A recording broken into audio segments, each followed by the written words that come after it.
So, Yeah, we're recording right now. yeah. So like I realized that I catch more, basically me counter steering, right? I can tell that sometime for a period of time after last week's session, I purposely practice where to look, Yeah. and absolutely that I can feel the difference than what I do before. And I think that was really helpful. But I haven't had the chance to go to some rental go-kart track like I mentioned to you earlier. And it's a Yeah. brand new place I haven't been to before in a different city. And I realized that and that has what I've done before as well. I counter steer and try to control the spin of the car much more naturally. Yeah. Um, and and especially consider that video I shared with you, just some random post, right? Yeah. But that video, I can see that person countersing much earlier than what I, from looking at the video, realize a car is basically oversteering. Yeah. No, and I was like, maybe just try to countersing earlier. But when I look at the footage in that video for the second half, when the So car let's from the well, outside, whilst we're talking about this, just for the benefit of this recording, I'll open Discord on my other PC that the recording yeah, screen's on. I'll get that video up so we can have it on screen as a reference. Hopefully that won't kick me out of the Discord that we're in right now. Let's just have a little look. okay, Yeah, I haven't. yeah. I don't normally do this. I don't normally open up two, but let's just see if this works. So I think it's working. You can still hear me, right? Yeah, I can see you. Right. I can So see you too. I'm pressing play on this. Oh, hang on. I need to click the link. Visit site. Here we go. Right. So here's the video we're talking about. I don't have any Yep. any audio, so let me just turn the audio on. There we go. Right. Here we go. Oh, there's still not very much audio.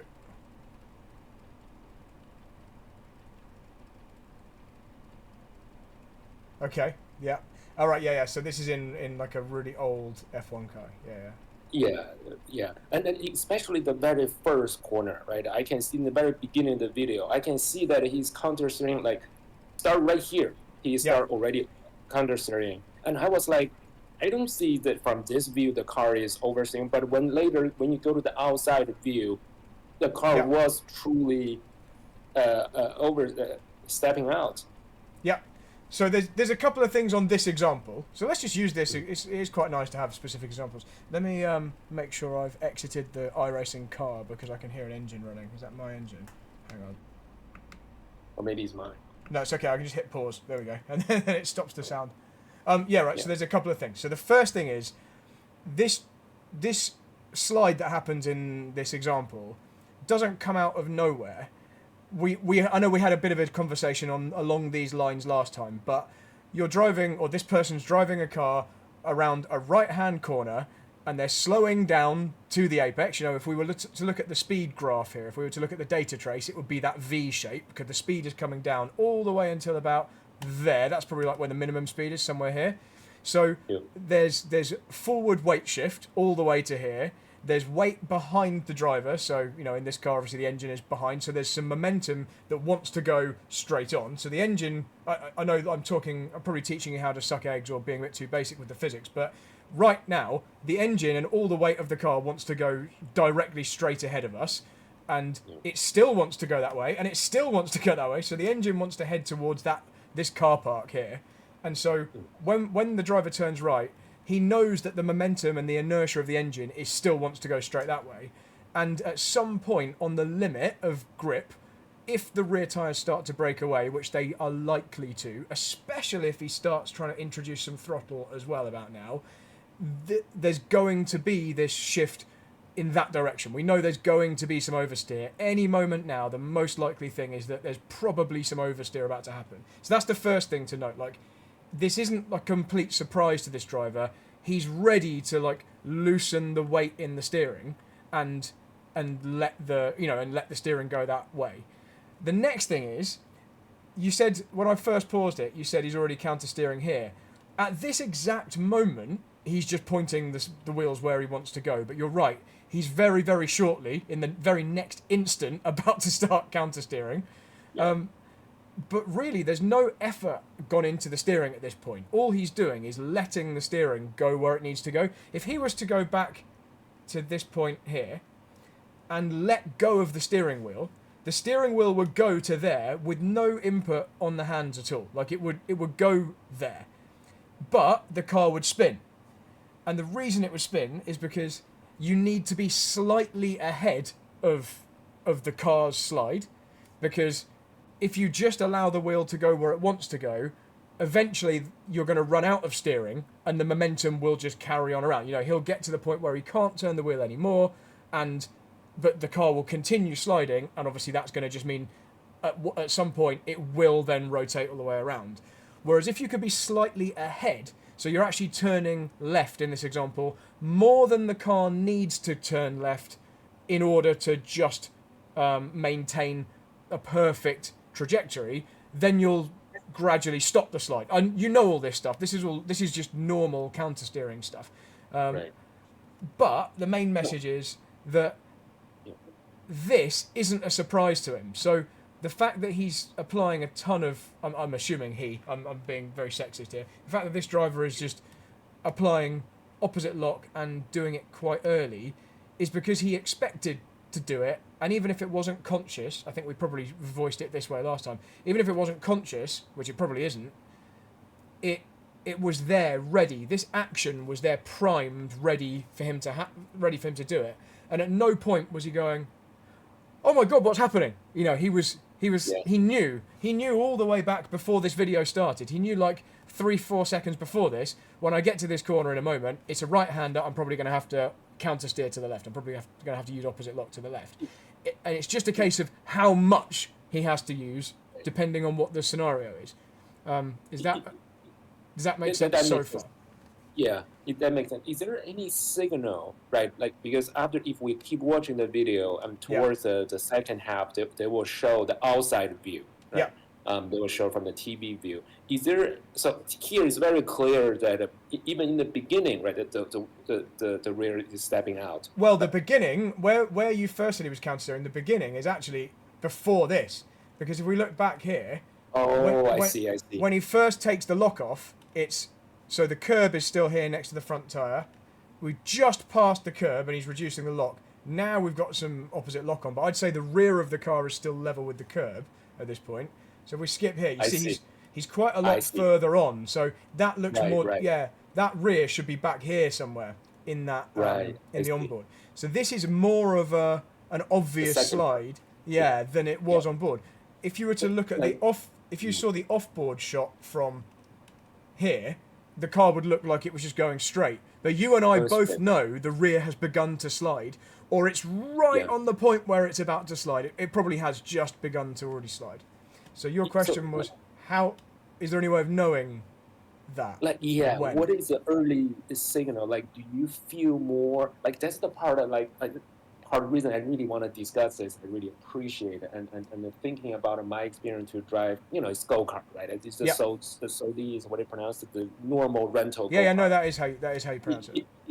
It's so visceral, right? It's come naturally that you counter steer when the rear stepping out.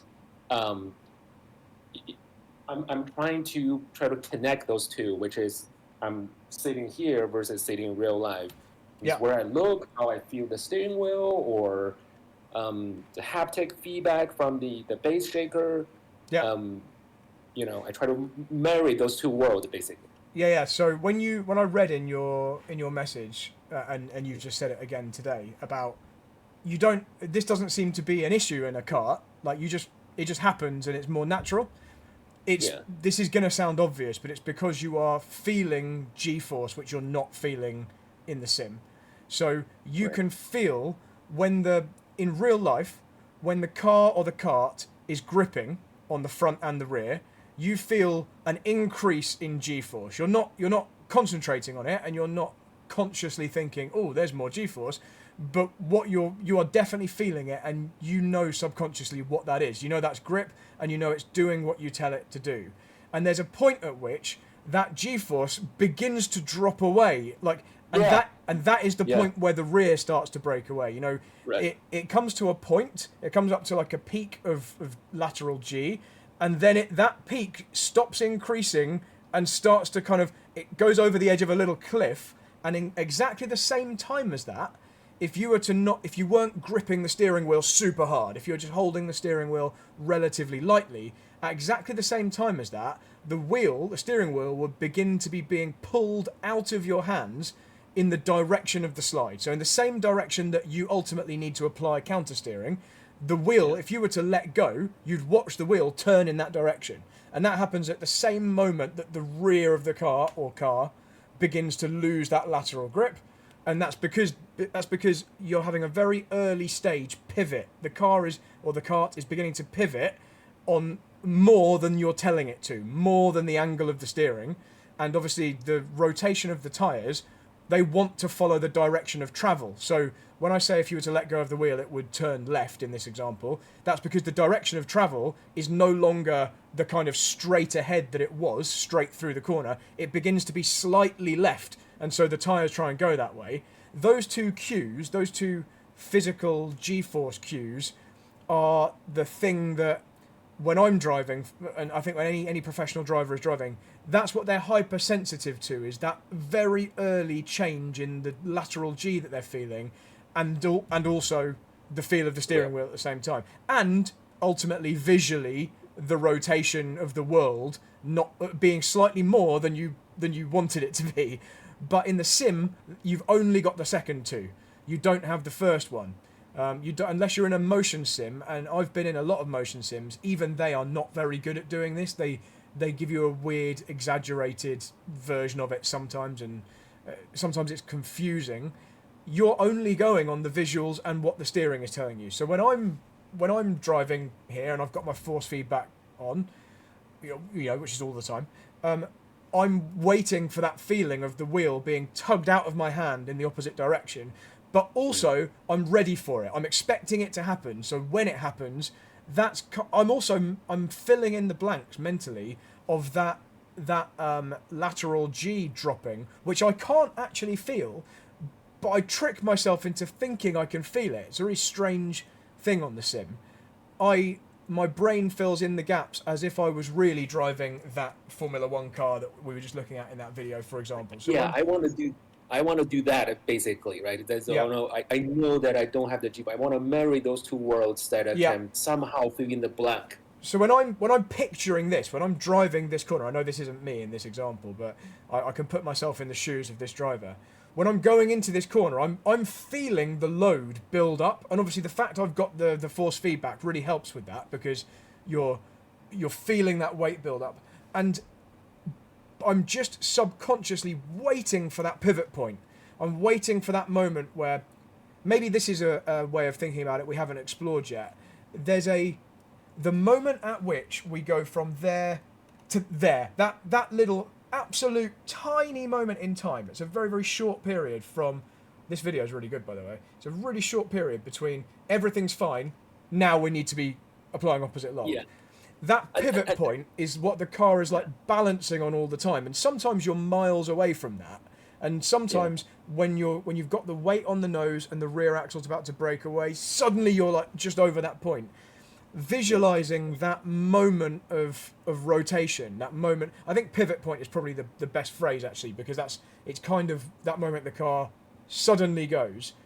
That's what you're waiting for, and I know you want me to tell you exactly how to feel that quicker. I think the first step is being really aware that is a thing. Like, there is a moment at which that's going to happen, unless you've gone in too slow or way too fast, so the front tyres are sliding.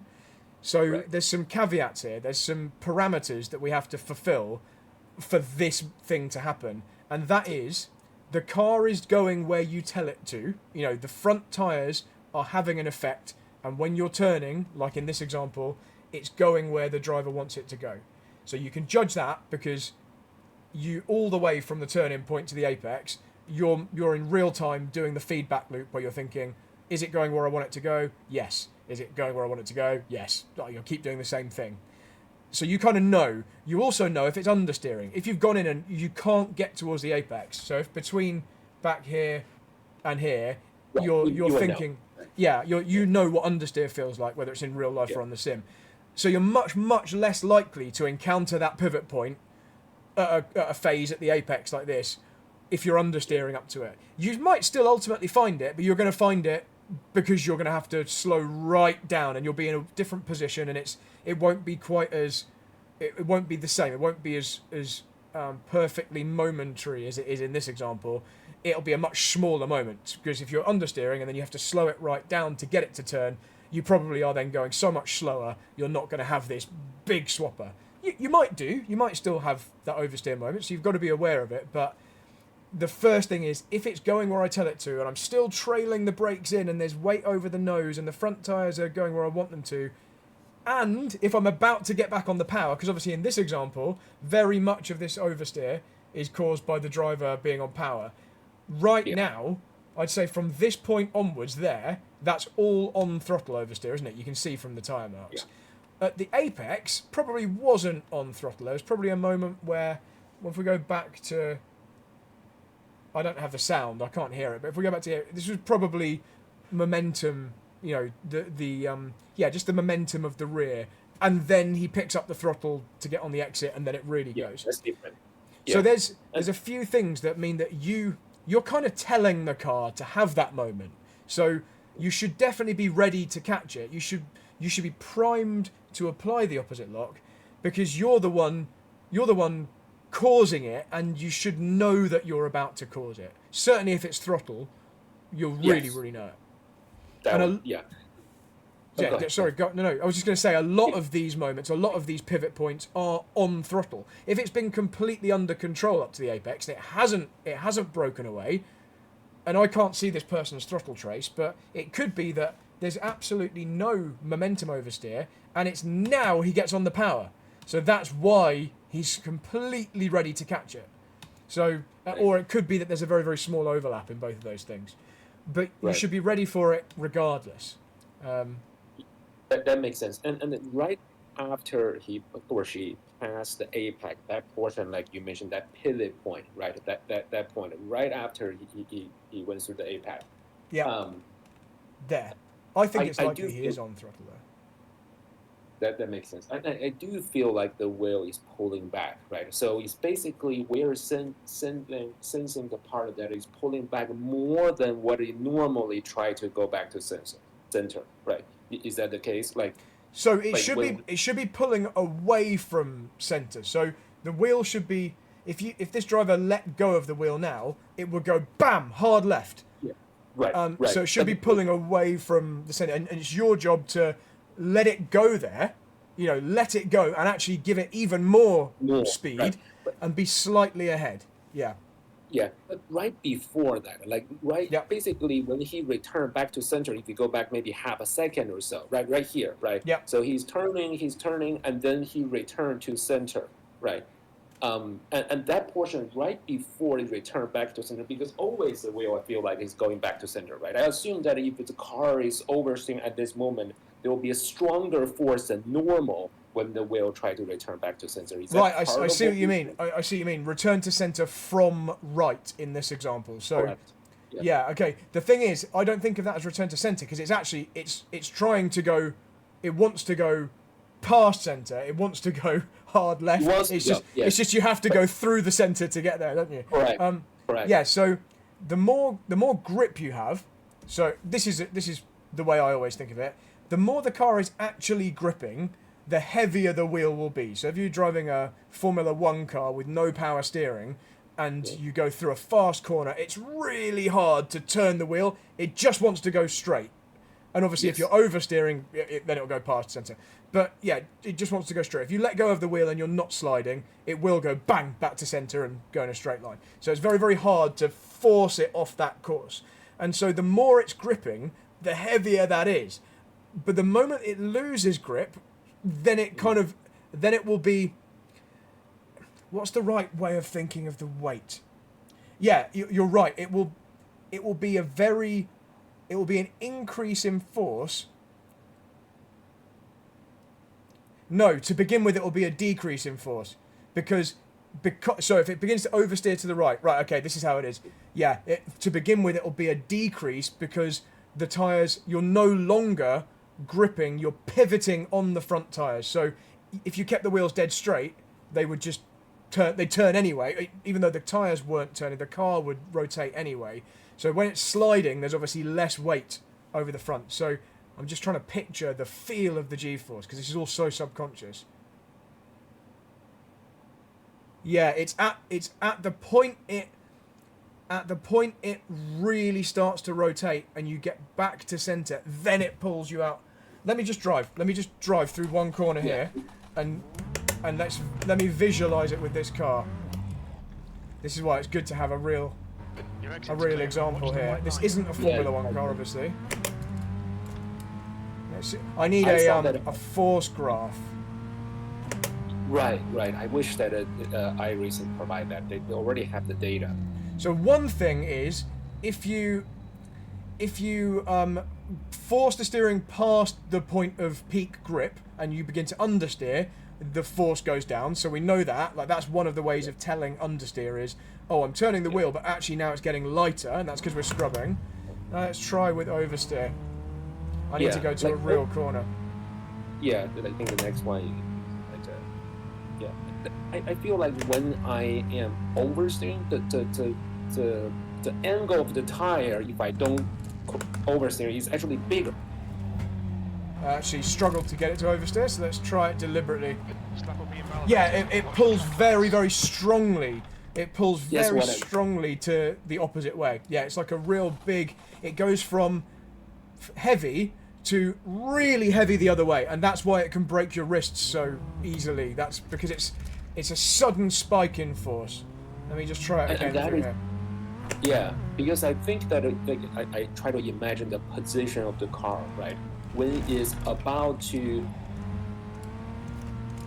Yeah, it's a real increase in force. So I'm going to...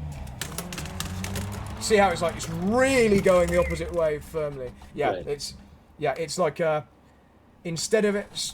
If I just jump out the cockpit, just drop my keyboard. 100%, rear left, 100. Yeah, so instead of it being like a constant... This is the change, Jing. That's what it is. It's the change in feel through the wheel, which is the really early cue. So when it's on peak grip, it feels like quite a consistent weight. Up to that point, it's an increasing weight. So when you're beginning to turn, it's like heavier, heavier, heavier, heavier, heavier. That's the peak. If I go further, it then goes lighter because I'm understeering. And then when I get oversteer, it's like a real firm pull back in the other direction. That's the cue, yeah. and it's that change in force through the change in torque through the wheel of up to peak, and then lower, and then massive peak. But obviously directionally, it's really firm away from the corner that you're turning into. Yeah, that's what, like, for example, if we stay on this frame right now where your car is, right? You imagine the next frame we start oversteering, right? If you don't correct, you counter steering the car, the front tire actually have a bigger and bigger angle of attack, basically, right? Because your car is rotating more, right? So when you counter steer, you reduce the angle of attack. So I'm assuming that if I don't correct, which is counter steering to correct the spin, I will feel more drag on the wheel to return to center because the attack angle start become bigger, right? Yeah, if you fight it and you keep the wheel straight, if you keep it turned or keep it straight and you don't turn, you don't counter steer, it's gonna really pull against you because it wants to go. The tires want to rotate in the direction of travel. They want to go that way. And if you keep the wheels straight that way, you're fighting against the force of where they want to return straight ahead. So that makes sense. So what we're saying is, when I'm turning, right? You can't see my wheel here. When I'm turning, I should see, as I'm increasing the angle of my steering wheel, I will see more linear, probably the word, feeling of car try to return. But once I start sensing a spike, then I realize that my car the rear is stepping out. Not only I should follow the force of return to center even more, I should do ahead of it, basically. Yes, exactly. So So rather than fighting it at all, you should help it. Because it's giving you a really good cue of where it should be going in order to keep the car facing straight. Right. But the car doesn't know it's about to spin. All it knows is it wants to go in a straight line. You know that if you let it go in a straight line, it's going to pivot too far. It's actually going to... The rear is going to just carry on with its momentum. So you have to be one little step ahead of where the car wants to go. But that basically involves not fighting it and following the direction of the change in torque. But obviously you don't want to do that if you're not sliding, because that will be an overcorrection. If you were to do that opposite lock before the slide or too early, then that's what you would call an overcorrection. And then obviously you don't just continue the way you want to go, you then just go off the track in the opposite direction. I'm trying to think of a good recent example of where I've seen an overcorrection in Formula One. But it's just that would be quite a good thing to look at. I'm going to find a good example of an overcorrection. Overcorrection, Formula One. Let's see if there is one.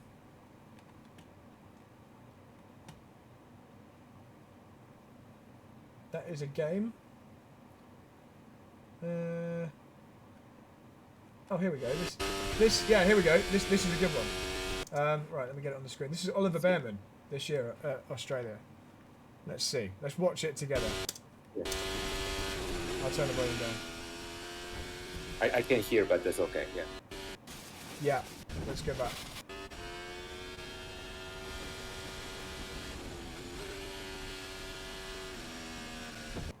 Oh, the camera cuts out at exactly the moment we need it. Okay, that doesn't work because the camera cuts out. I wonder whether there is a slow-mo where it doesn't cut out. Here we go.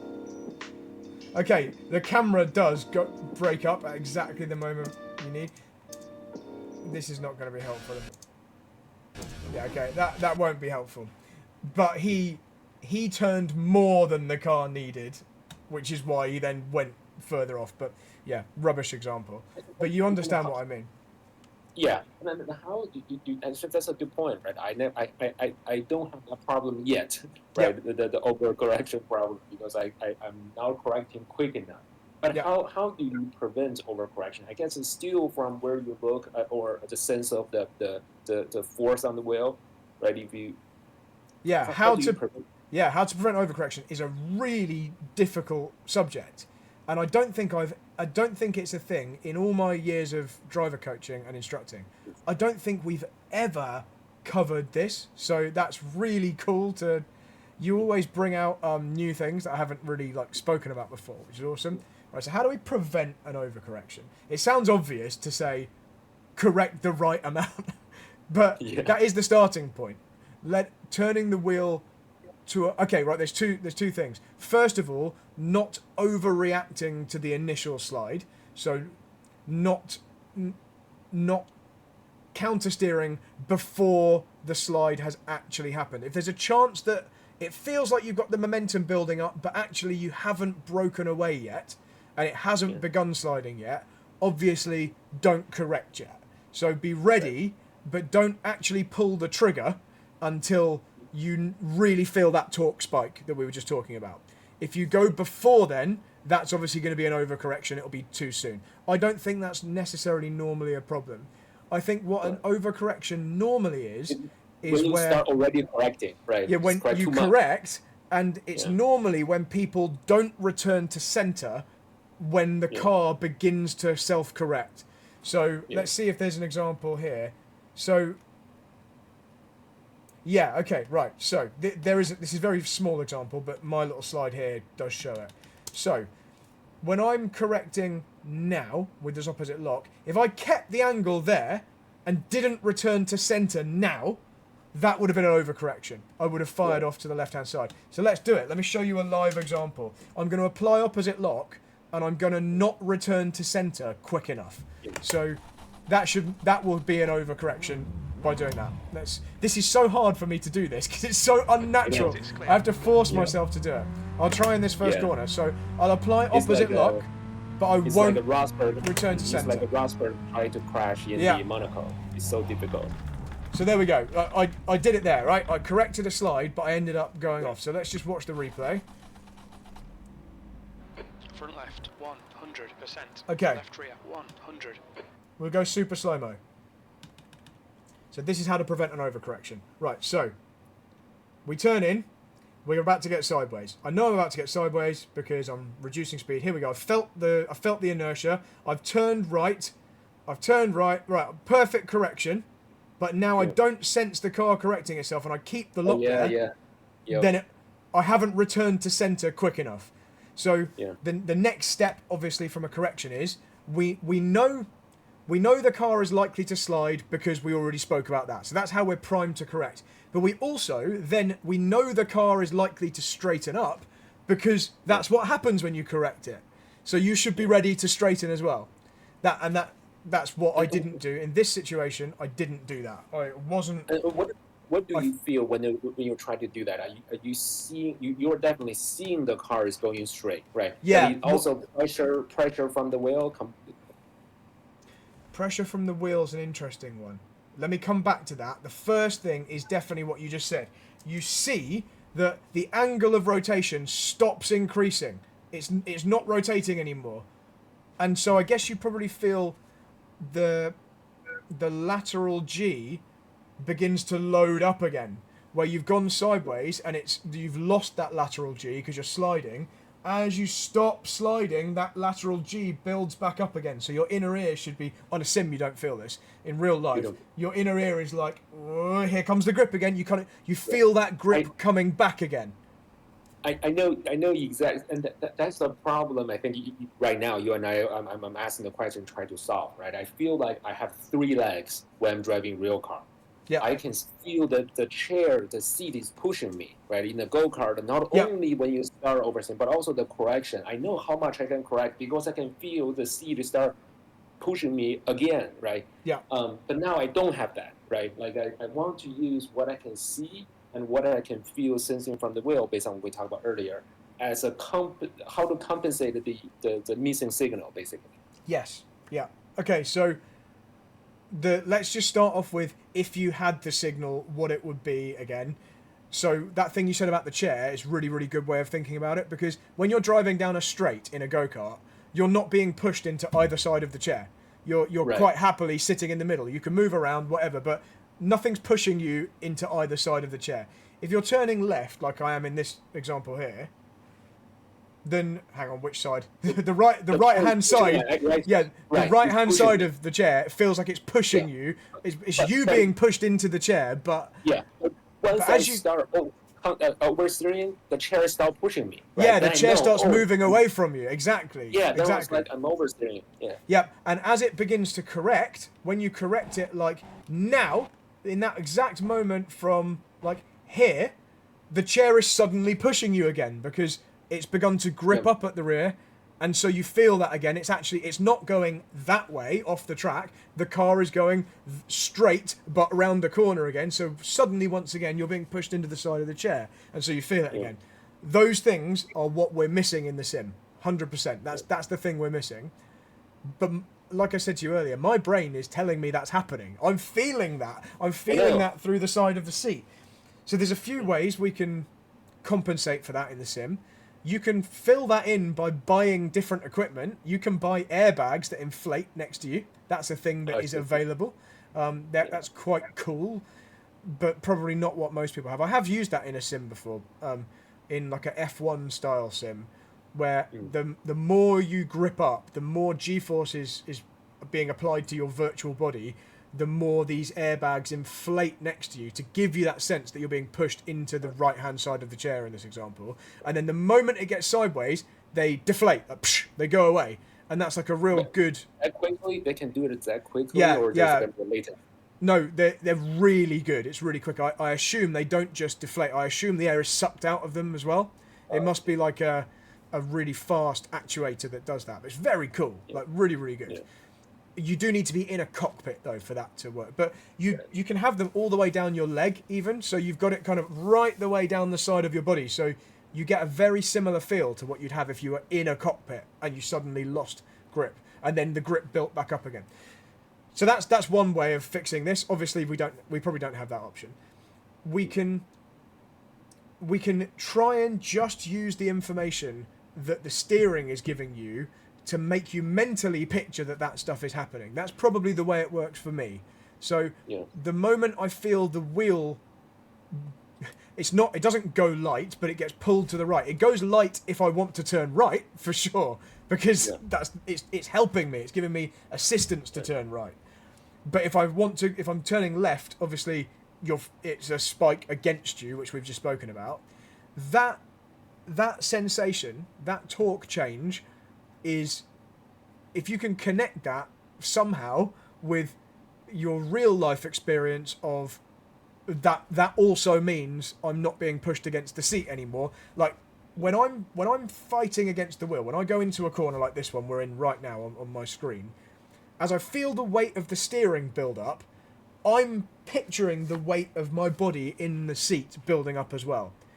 And when that suddenly changes and the weight of that steering goes down as I let it turn right, or momentarily goes up, but I then respond to that by suddenly the weight going down, that's how I'm visualizing my physical interaction with my cockpit here. I think that's like, for example, I have this what is it called, a Monza R9. I think it's 9 Newton meter. I assume that without thinking about spending more money, I assume that a heavier one can allow me to, because now I run this up. Sometimes I see my the force feedback thing in iRacing reach yellow or red, right? So that's clipping. So I have to tune it down. And that's down to your wheel. That's your wheel clipping rather than iRacing. iRacing can send as much force as you want it to, can't it? So that's your wheel clipping. You think that a heavier one may help to provide, or people using like the low end version like mine can still? Tons of people drive much better than me. So everyone's different. Some people need more. Some people can get away with less. Some people, in the past, I'm sure it's maybe not the case now, but they've won world championships with really cheap, plasticky, low force feedback wheels. However, that doesn't mean to say that that's what you need or what I need. If I drive one of those low force feedback wheels, I really struggle to be anything like as quick as I am when I've got my powerful one, because it's not just a heavier. So I've got a Simucube 2 Pro here. It's not just a heavier peak force it can generate. It can also go from one direction to the other direction with less latency than a different wheel. It can do it more instantaneously, and it can. The higher the force it can give you, obviously, the better the resolution between not very much grip and lots of grip. So there's clearly a benefit. And if your brain is looking for those things, if you need that, then you need that. That's just one of those things. If you've grown up racing sims and all your life you'd never felt real life G-force, but all your experience was driving on a cheap plastic steering wheel, and you were totally tuned in to dealing with the rotation and opposite lock and everything visually, and with maybe a tiny bit of steering feel, then you probably wouldn't need that extra torque through the steering. But maybe you do. I certainly feel like I do. I felt it's more natural with a heavier wheel. Yeah, that's what I was thinking, is that I feel like I definitely ultimately I need more practice. It seems like, rather to be able to feel it. But I realize that why for example, if we can take a look like I just did it in this session, like a few laps, right? And later we can take a look at that. I end up spinning, right? Yeah. And from what I can see myself, the reason I'm spinning is because I didn't catch it early enough. Yeah. And this is the whole point of this conversation, is figuring out if there's a way we can help you train to catch it earlier. Correct. And I think we've definitely covered like the main ways that it doesn't mean you can then just flip a switch and go, oh, that's how you're supposed to do it. Okay, I'll do it. Yeah. But I think you have an understanding of, well, first of all, if you're looking where you want to be going, you've got a good reference of, is the car visually going where I want it to go? And if the rotation changes, if it begins to go too far in the direction that you want to go, or past it, if I'm turning left, and I've got a fixed point in the distance, but now that I can see my car and my body are rotating more than that. That gives you like quite an early warning. That's definitely a good way. That's from our last session that helps, because now when I look further, I have a fixated point, right? It's easier for me to tell than if I'm looking, for example, right in front of my car. I look at the apex, right? Yeah. Because it's so close, it's hard for me to judge that a small difference. Looking further definitely helps. But I guess that I need to be more ready when I feel the pressure differences on the wheel to do not only follow the directions you want to go, but to do it before it. Yeah. Yeah. I think we need to. I think it would be really good to, I know I've not told you anything groundbreaking today, but with the little bit of new information in mind, drive and consciously see if you can feel that moment of pivot, and even if you don't have to control it now, even just be aware of it. Like drive and try and deliberately cause it to happen. Whether that's braking hard and turning and causing momentum oversteer, or slowing down and then accelerating hard and causing that pivot. Whatever you do, be conscious of how the steering feels, like what the weight is and where it's trying to pull the wheel and what the difference is when you do that, so that when it happens in a natural flow of a session or a race or a lap, that it's very clear to your driving subconscious what that is as early as possible. I know that's just another way of saying let's practice it, but practice with a clear idea in mind of what the physics is of what's happening. Yeah. You're right though, ultimately, if you just practiced it, well, there's proof here, because basically every race driver falls into this category. If you just practice for years and years and years and never once even think about any of the concepts we've just spoken about, you can get really good at it. You don't have to understand it in order to be good at it, because the vast majority of race drivers would look at this conversation we're having and go, what? No, you just catch it, mate. Just catch it. Yeah. I just do it. I just catch it. Surely that's how you do it. Yeah. I'm compensating myself of lack of talent. Lack of experience. That's what I'm trying to do. And like, for example, if you look at the lap, the last lap or last two laps I did, I don't know whether you can rewind it from my point of view in this session. Yeah.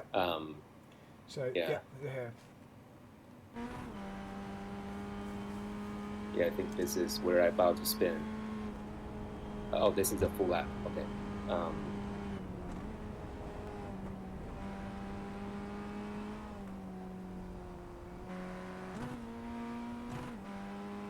I know you can't hear this. Yeah, I can hear it clearly. You'll hear it on the video as well.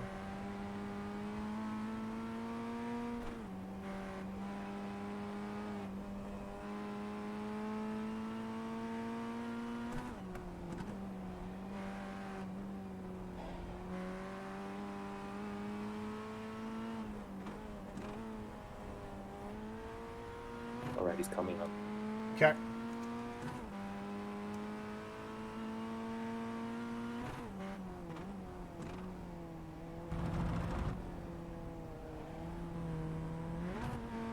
Oh, this may not be the lap. Yeah, but maybe the next lap. Okay.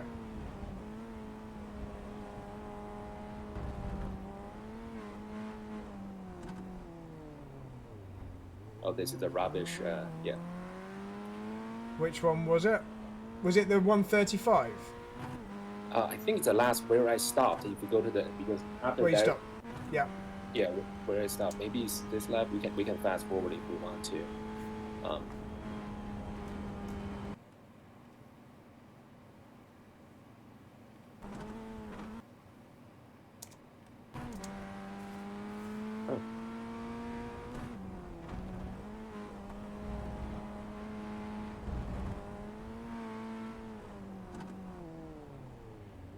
Oh, was it after the start line? Is that the S-turn hairpin? What is it called? The one that have a really big elevation change. Got it. Yeah, Okay. this one. Yeah, This yeah, one. okay. Yeah, so just before the mountain. Yeah, okay.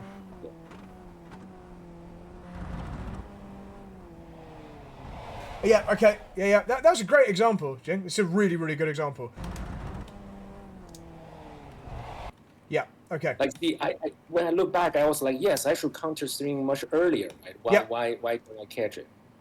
So let's just change the camera angle so we can really see your steering. Let's go down which is the one I'm looking for. How do I go down? Not that. Not that. Oh yeah, we can look down like that. There we go. So like everything's fine. Like now, yeah. I've never seen the steering wheel in this car because I have it turned off when I'm driving. That's really funny. I've never seen it say Ray. Yeah, so you're right. There's a point. This is kind of fine. But there's a point right now where I can feel the car is going, we're going to end up over here somewhere with this rotation, and we want to end up over there. So I'm like mentally trying to force you to straighten the wheel. So you can tell this by just look, right? By just the view, right? Even without the feedback. Sorry, Jing, I just, there we go, let me rewind. I just hit the wrong button. Yeah, no. Oh, right there. Yeah, it's at the end of this lap. It's after this one. It's my fat fingers on the buttons. Right. I do that all the time. Yeah, so when I was watching it's here. I can right now, without touching the wheel and without feeling any G-force, I can see like visually the way the car is going. There's a moment where my driving brain is like now, and then you do it. You're not very far delayed, but you're completely right. There, it's right. I could also hear. I could hear the rear sliding. It's that. It's there to there. It's that period between there to there. Actually, that's a good point. I should get a headphone, right? Like I drive with speakers. Ooh, yes, and something we might not have ever gone over, Jing. Oh, this is a massive error on my part if I've not got you to do this. Do you have your tyre volume turned up?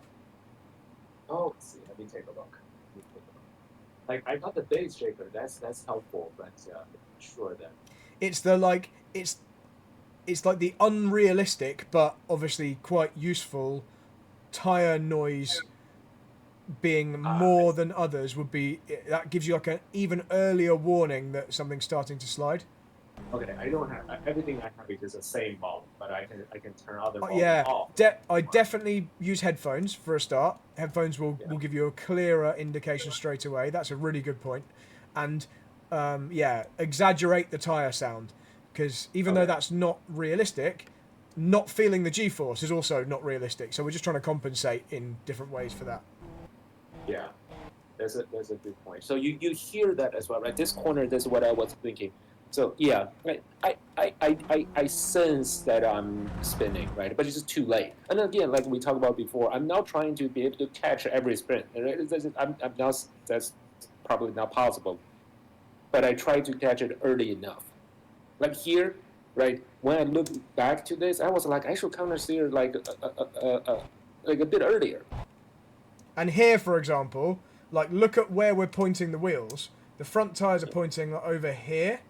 Not enough, right? I didn't understand enough. That tire needs to be facing that white line at a minimum.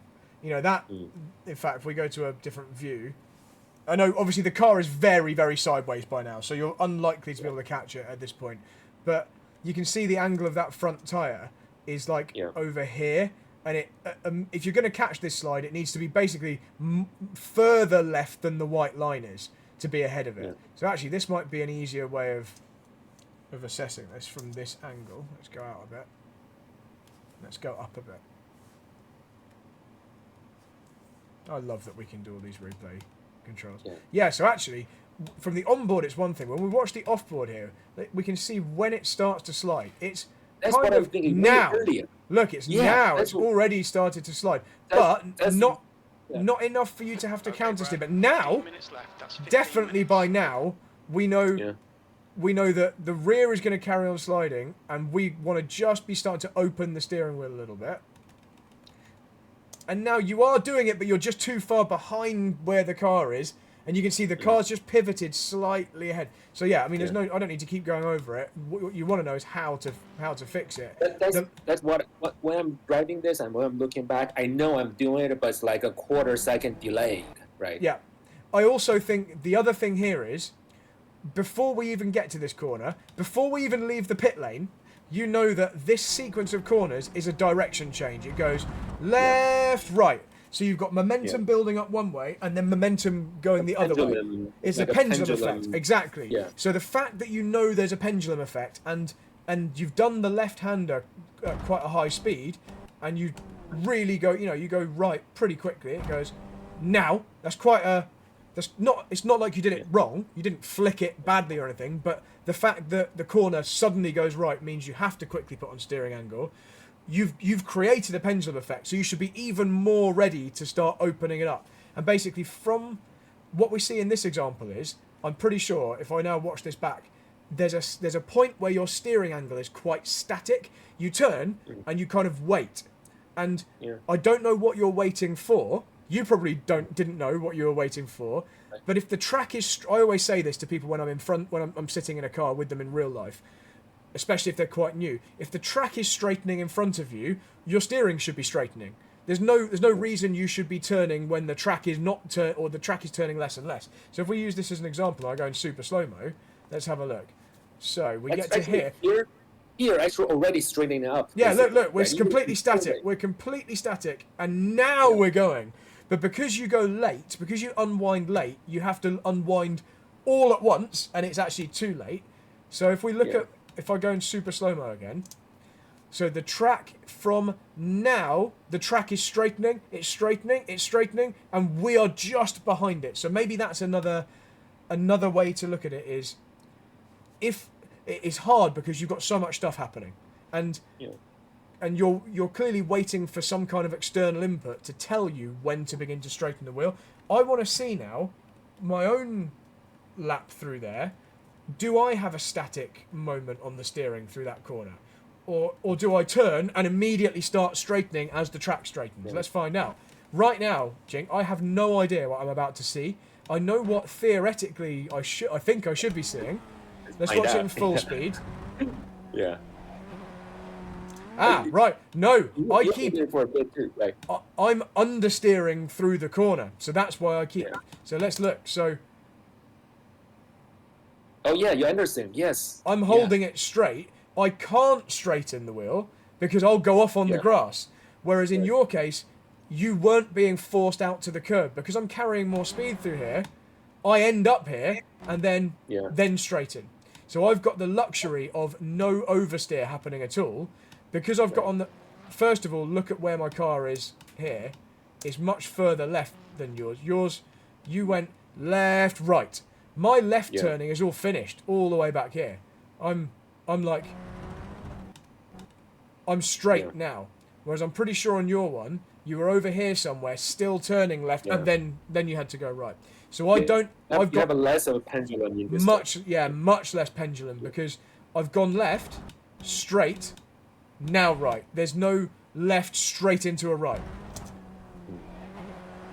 And it just, my additional speed means I just don't have any oversteer. There's just no chance of oversteer because it's the front tyres that are limiting me through there. So you and I are experiencing completely different scenarios on these 2 laps. Let's just go back to yours again. I know we've got to fast forward round to it. Let's just so fundamentally, we've treated the corner quite differently in that example. Yeah. So, like when we look at this corner, originally we look at it from the cockpit view, right? And then when we switch to the outside view, we know that it's actually like right here. You are positioned quite well. Say it again. You are positioned better than I thought. You are over on the left, but you're oversteering a little bit to the left, then to the right. It's that you're like oversteer, bam. So you have a tiny bit of oversteer left, and then a lot more, and then direction. Yeah. Most of what happens to you there is the effect of the pendulum. 10 minutes to go. That's 10 when I minutes look at left. it from the outside, I feel like I should already countersteer even before I reach the apex in this case. Yeah. Right. Yeah. Like here, Yeah, my yeah, car's yeah. already the rear is stepping out, right? Yeah, absolutely. Like Yeah, the how counter steer was should have begun like now, right? and then more, and but More, because yeah. you've got it, it's just too late. You're right, it's just too late. But your question is I don't. how do you know that? Yeah, I don't From see that when I'm in the car before the APAC in the cockpit view. I was like, you know, right, um, okay. This is I'm going to try and find another example here. This is definitely more about you should know that you need to counter steer. You shouldn't be waiting for a cue in this example. You should know that you're going to need to be very early on the counter steering because of this situation. Because you've gone one way, bam, the other way. That pendulum effect that you're causing, that's the kind of thing drivers who want to slide would do on purpose. So exactly what you did here, that's this, bam, that loading it up one way and then quickly going the other way, probably in conjunction with a lift, is exactly what a driver would do if they were trying to slide. And so that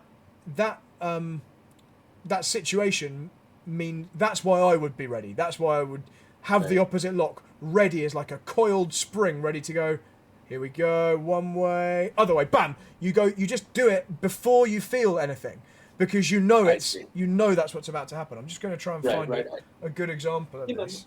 Yeah, in my mind, I sort of already know that this combination of two corners, I do that quite a lot, right? But I never had tried to do anything before I sense it. Yeah, this is a video. Now, bear in mind, I've got G-force here. This is a video of me driving a Caterham at Palmer Sport. This is a really long time ago, but there will definitely be an example of a corner like the one you just did there, where I go one way, then the other way, but without waiting for the car to tell me I need to apply opposite lock. I'm going to just do it. I'm not waiting for the G-force, nothing like that. Even though there is G-force, I'm not waiting for it, because the very act of going one way, then suddenly the other way, is going to cause me to be completely ready. So let's see. I want to see if it happens. I'm going to just skip to a part. Right, let's see if I do it. Okay, so although the steering wheel's off camera, you see down this straight here, you see I actually deliberately turn right, left. So I go right, left, straight to opposite lock. Because I know that's what's going to cause it. There might be another one here. I mean, this is just all sliding, but when we get to a straight. Oh man. So I'm not waiting for the cue of any G-force or steering information. I go right, left, straight to opposite lock because of that, because that's just what happens when you go one way then the other way suddenly. The difference in my replay that we watched a moment ago is there was no sudden direction change. I went left, straight, right. There was that momentary straight means there's not going to need to be a sudden opposite lock. It's just in this exact example we're using here, there's no time in between. It's left, right. Yeah. And so we haven't had time for the rear to settle, and obviously the outside view really shows it. It's like oversteer one way, oversteer the other way. Yeah, it's like boom, right now, right, yeah. Bam. Even. Yeah. Yeah. So what I will do is I will anticipate, right, in a way. Anticipation is the big one. What I'm just about to do, Jing, is actually go and try. I'm going to try and drive it like you just drove it, and see whether it's even possible to catch it. Because it might be that you're beating yourself up here, and actually there might have been no way to catch that. Let's try. Why can't I pull away in this car? I'm using the wrong button for clutch. There we go. So the view is a bit weird here, but it's because I've changed it on the replay. I think I can still get through like this. I'm going to just try that corner. I know my tyres are cold, but I want to just see, is it actually possible? If I go in like you did, I know I'm not going to be able to judge the speed exactly the same, but I'm going to try and go like one way and then bam the other way. Yeah. Because it might be that it's more the situation that you caused made it impossible to catch. I still think you could have got the opposite lock on earlier, for sure. That's what I'm thinking. Okay, Brad. But it might have still ended up being an impossible thing. The bigger thing there would be to not put yourself in that situation. It's really hard to see where I'm going. when the delta bar is across, or honestly, because the camera's angled down, I can't see anything until I get there.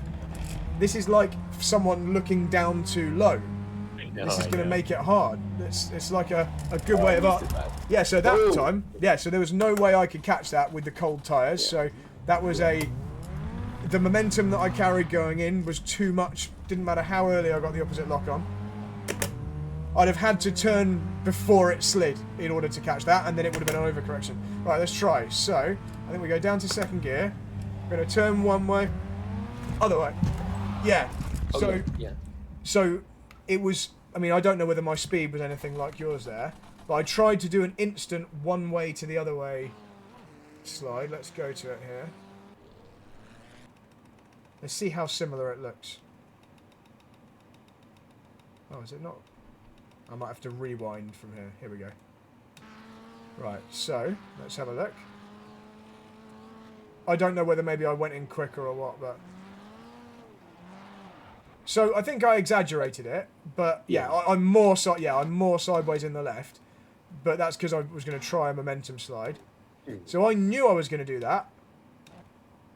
And my opposite lock is on already counter-steering here. You already tried to counter-steering here, right? Yeah. It's just not the degree that we need to. I'm trying my hardest. I went straight away to opposite lock. Actually, yeah.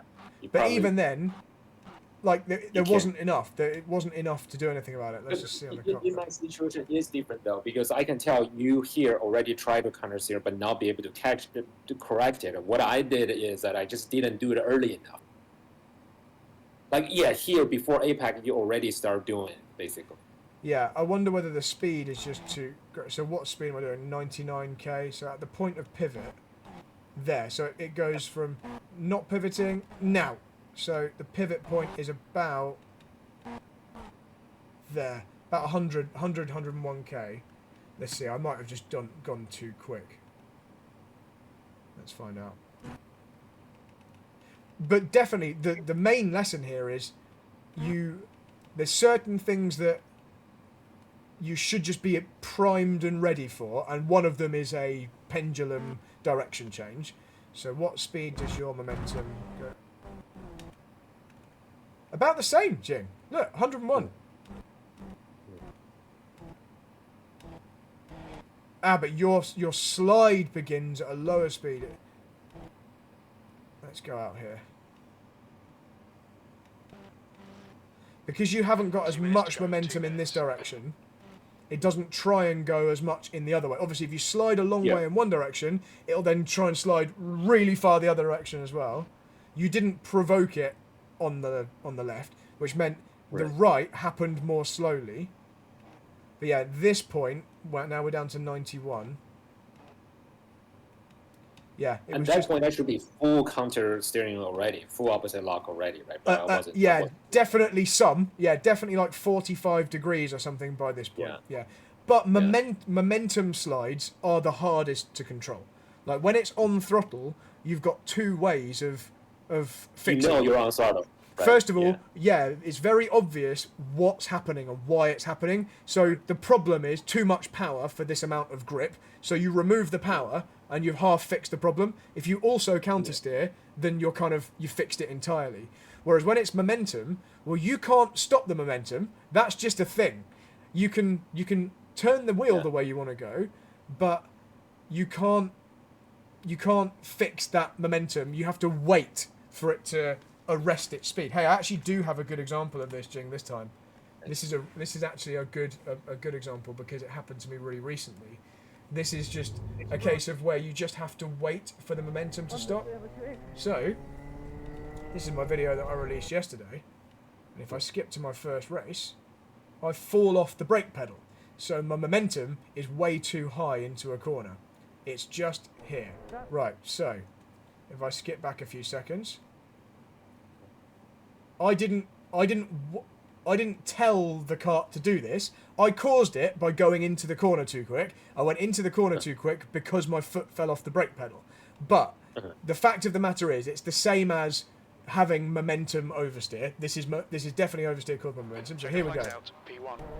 So going too fast, and I just have to wait. So I do the opposite lock, and I just have to wait. So I'm going to pause it in the right point. So there, foot falls off the pedal. Yeah. I'm now going in too quick. Here comes the momentum. You see that the rear's starting to go. There's the opposite lock. And the only thing I can do is maintain the opposite lock and wait for that momentum to slow down. Still. Like, still, I can't do anything. And now I've straightened. Just about the momentum slowed in time. However, if that was on throttle oversteer, I can do both. I can do opposite lock and reduce the throttle, so you can fix it way quicker. Most on throttle ones don't take this long to fix. You know, you don't go that wide because you can control. You're much more in control of why it happened.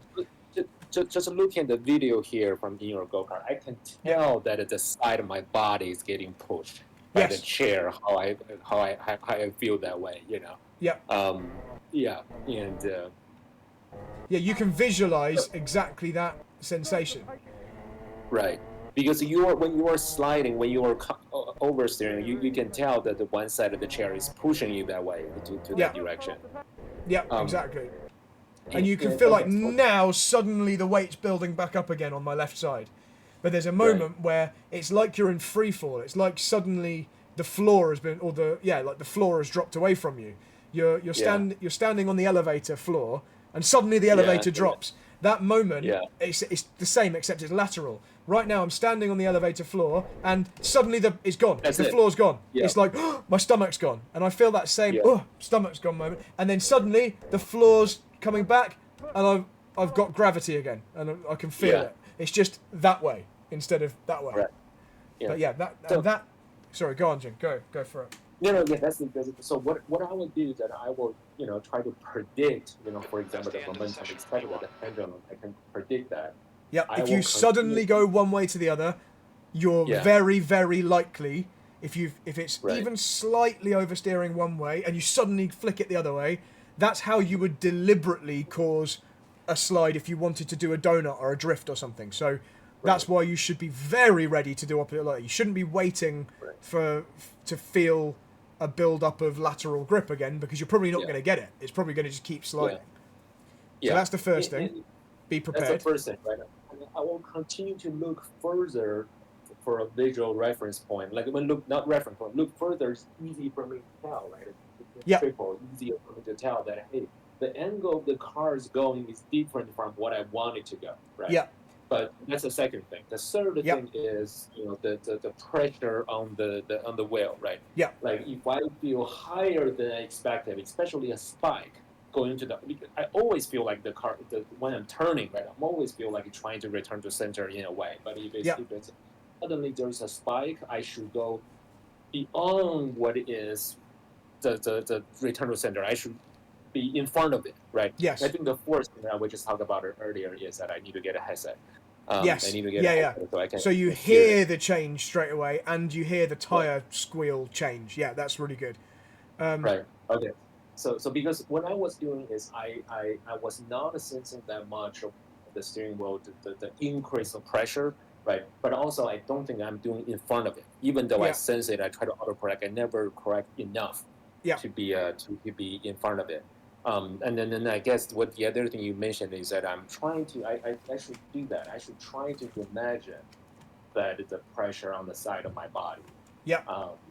Different from a go-kart.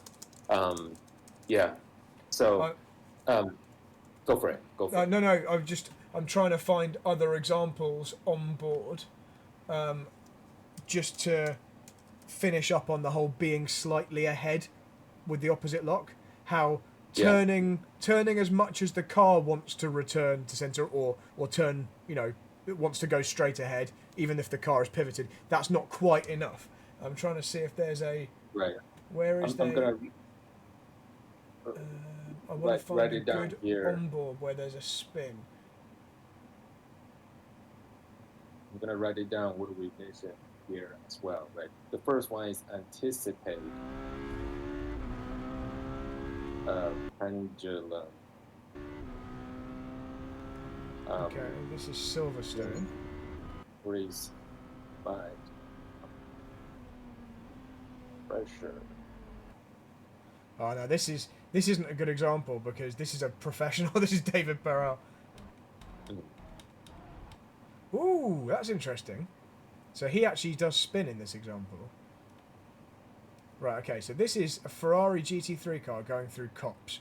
And he's an example of a driver who feels it very early because he's a professional. So he goes into cops.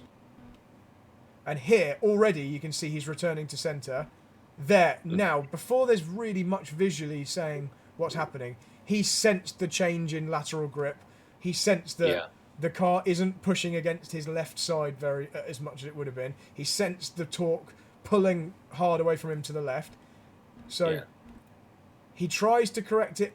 He tries to not go too far because he wants to maintain the lap. He doesn't want to have a big overcorrection and ruin the lap.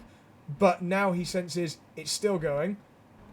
So right now he's ahead of it, but that means he's gonna go wider and wider and wider. Just because he doesn't spin doesn't mean he's not going to go off. He might still be facing the right way, but facing the right way might come at the expense of, if he's turning hard to the left, the car is still going to move very far left across the track.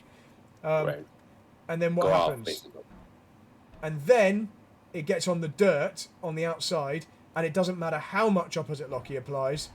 He's on maximum, but maximum isn't enough because he needs the wheels to be turning like a Dodgem car. They need to be backwards almost in order to stop that. So that's an uncontrollable one. I wanted to find an example of an amateur driver because then they'll actually do it wrong. Track day spin. Let's see. This is probably a good example. How to spin on a track day like a boss. Okay, this is at Rockingham. What does he do? Oh, interesting. So he spins on throttle, and he does apply opposite lock, but I just think it's, again, probably a bit too slow. Let's have a look. These aren't great examples. He's already applying opposite lock here. Yeah. Okay, his problem isn't the steering, it's the throttle. It doesn't matter how far he turns the steering, if he continues to give it way too much throttle, it's going to just keep going. So this is an example where no matter how much opposite lock and how early he puts it on, the throttle, it's only now I can hear the throttle has gone. So that, if it's an on-throttle one, you have to do both. I think you know that already. Right. So I don't think you're going to blindly keep the throttle mashed to the floor. So that's probably not the problem. Let's try one more before I stop trying to show you examples.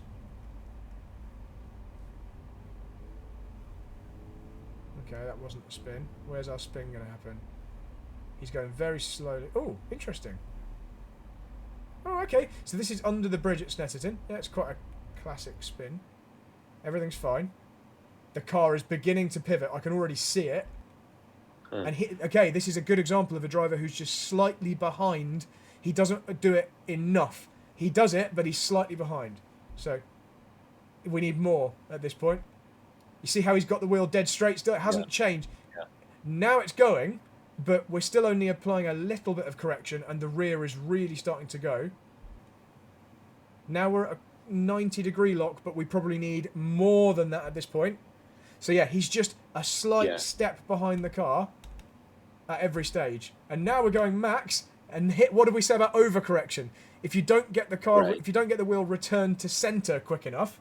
So now, in my example when I was at Cadwell Park and I kept the wheel turned to the right in turn one, and then it just went right, well, he's going to keep the wheel turned right in this left-hander, and he physically cannot return it to centre fast enough. So he goes, what begins as a left spin turns into a right spin, but that's one of those, it was probably impossible for him to save that. By the time he let it go that far, and he had all that opposite lock on, it's a little bit like your spin that you in the chicane we saw. Sometimes it's impossible, maybe a bit like my spin in the chicane. Sometimes if there's enough momentum one way, it doesn't matter what you do. It's going to go all the way around the other way. But, the idea is that you never let it get that far. He let that develop too far. He let it go too far. We needed to be like, now, we needed to be getting the lock off. Now, more. Yeah. Man, it's happens so fast. So that's what I was thinking is that there's going to be situation that it's impossible to save, right? Yeah. What I was looking really is trying to, of course, in future I'll try to prevent it, right? But is how to detect it earlier so I can start So to the ones that try you to can save. save, you do save. Yeah, Yeah. I do save, right? So I will practice more. I have the notes here, right? I'll practice more, which is like I'll anticipate, especially in the pendulum, the momentum of Yep. oversteer. And I will if you're getting on throttle and the front isn't understeering, so if the front isn't washing wide, if the front's going where you tell it to, and then you introduce throttle, again, that's a bit like a pendulum. Predict it's gonna go, because that's a situation where you're very likely to be encountering oversteer if you're in a rear-wheel drive car. If the front's understeering and you get on throttle, probably not going to get oversteer, like in my example through the chicane. It just pushed me through, didn't it? But if the front is doing exactly what you tell it to, then introducing that throttle is now going to probably cause oversteer, so just be ready for it.